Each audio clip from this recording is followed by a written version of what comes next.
زندگی ہے، حضرات صحابہ کرام نے تو خوب متقی بن کر دکھایا اور اتنا تقوی اختیار کیا کہ اللہ نے تقوی کو حکم دے دیا کہ ادھر چلو جدھر میرے صحابہ چلتے۔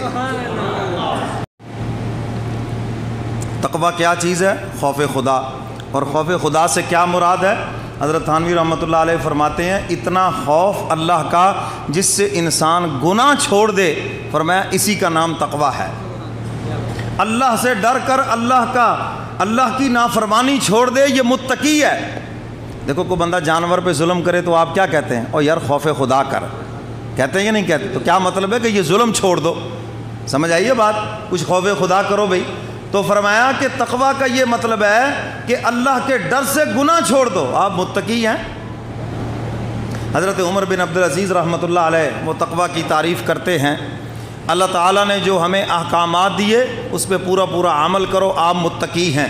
اللہ تعالیٰ نے جن چیزوں سے آپ کو روک دیا ہے اس سے پورا پورا آپ رک جائیں، فرمایا آپ متقی ہیں۔ تو حضرات صحابہ کرام نے تقوی والی زندگی اختیار فرمائی اور ان کے تقوی کا ذکر اللہ نے قرآن میں فرمایا اور فرمایا اولئک ھم المتقون، یہ سارے کے سارے ہی متقی ہیں۔ اور انہیں دیکھ کے غیر مسلمان ہوتے تھے۔ اور جناب کمتر مرحوم نے حضرات صحابہ کرام کی شان بیان کی ہے نا کہ انہوں نے کیسے دین کو پھیلایا، سنا